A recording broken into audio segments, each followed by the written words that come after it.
Let's mic day special. नमस्कार, let's mic में आपका स्वागत है। डे स्पेशल के साथ मैं राखी जैन। 27 फरवरी 2002 भारतीय इतिहास में ये तारीख एक गहरे घाव की तरह है। उस दिन गुजरात के गोधरा स्टेशन के पास साबरमती एक्सप्रेस के एक डिब्बे में लगी आग ने 59 लोगों की जान ले ली। ये केवल एक ट्रेन हादसा नहीं था, बल्कि ऐसी घटना थी जिसने पूरे देश को झकझोर दिया और आने वाले दिनों में व्यापक सांप्रदायिक हिंसा की पृष्ठभूमि तैयार कर दी। उस सुबह साबरमती एक्सप्रेस अयोध्या से अहमदाबाद लौट रही थी। ट्रेन में बड़ी संख्या में हिंदू तीर्थयात्री सवार थे। गोधरा स्टेशन से ट्रेन जैसे ही आगे बढ़ी, चैन खींचकर उसे रोका गया। इसके बाद पथराव की खबरें आईं और देखते ही देखते ट्रेन के S6 कोच में आग लग गई।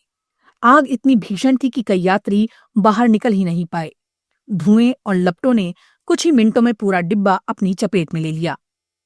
इस अग्निकांड में 59 लोगों की मृत्यु हुई, जिनमें महिलाएं और बच्चे भी शामिल थे। ये घटना देश भर में आक्रोश और शोक का कारण बनी। समाचार चैनलों और अखबारों में जले हुए डिब्बे की तस्वीरें छाई रहीं। देश स्तब्ध था, ये समझने की कोशिश कर रहा था कि आखिर ये हुआ कैसे। घटना की जांच के लिए विभिन्न आयोग और जांच एजेंसियां गठित की गईं। समय के साथ कई कानूनी प्रक्रियाएं चलीं, अदालतों में मुकदमे चले और फैसले सुनाए गए। इस घटना के कारणों को लेकर अलग अलग दृष्टिकोण सामने आए, लेकिन एक बात निर्विवाद रही। 27 फरवरी 2002 की सुबह ने सैकड़ों परिवारों की दुनिया बदल दी। गोधरा कांड की त्रासदी यहीं समाप्त नहीं हुई। इसके बाद गुजरात के कई हिस्सों में सांप्रदायिक हिंसा भड़क उठी। दंगों ने जान माल का भारी नुकसान किया। हजारों लोग विस्थापित हुए, सैकड़ों की जान गई और सामाजिक ताने बाने पर गहरा असर पड़ा। शहरों और कस्बों में कर्फ्यू लगा, सेना बुलानी पड़ी और हालात नियंत्रण से बाहर होते दिखाई दिए।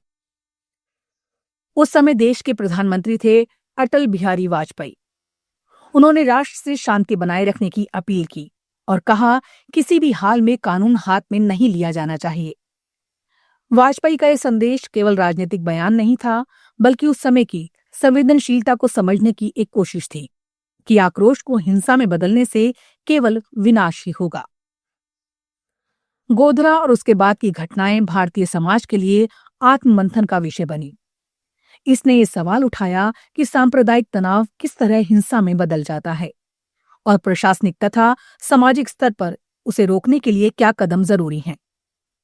ये घटना हमें ये भी याद दिलाती है कि अफवाहें, उन्माद और भीड़ की मानसिकता किस तरह नियंत्रण से बाहर हो सकती है।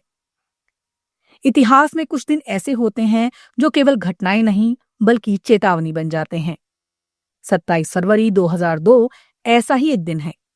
ये हमें बताता है कि सामाजिक सौहार्द कितना नाजुक होता है और उसे बनाए रखने के लिए निरंतर प्रयास जरूरी है।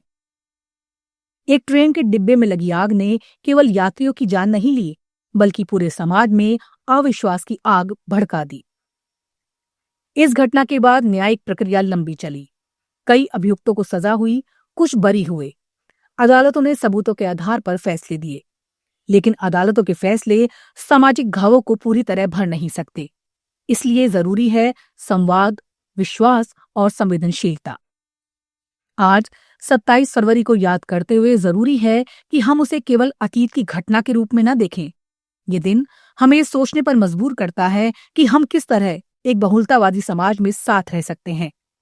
भारत की ताकत उसकी विविधता में है और ये विविधता तभी सुरक्षित है जब हम कानून, संविधान और मानवीय मूल्यों को सर्वोपरि रखें। गोधरा कांड की त्रासदी उन 59 लोगों की स्मृति से जुड़ी है जिन्होंने उस दिन अपनी जान गंवाई। उनके परिवारों का दर्द इतिहास का हिस्सा बन चुका है। लेकिन इस दिन का सबसे बड़ा संदेश यही है कि हिंसा कभी समाधान नहीं होती। शांति, संयम और न्याय ही किसी भी समाज को आगे बढ़ा सकते हैं। 27 फरवरी 2002 इसलिए केवल शोक का दिन नहीं, बल्कि सीख का दिन भी है। ये हमें याद दिलाता है कि इतिहास की गलतियों से सीखकर ही भविष्य को बेहतर बनाया जा सकता है। यही इस दिन का सार है कि हम अतीत की त्रासदी को याद रखें ताकि भविष्य में इसे दोहराने से बच सके। डे स्पेशल में फिलहाल इतना ही। देखते रहिए, सुनते रहिए लेट्स माइक। नमस्कार। आप सुन रहे थे लेट्स माइक,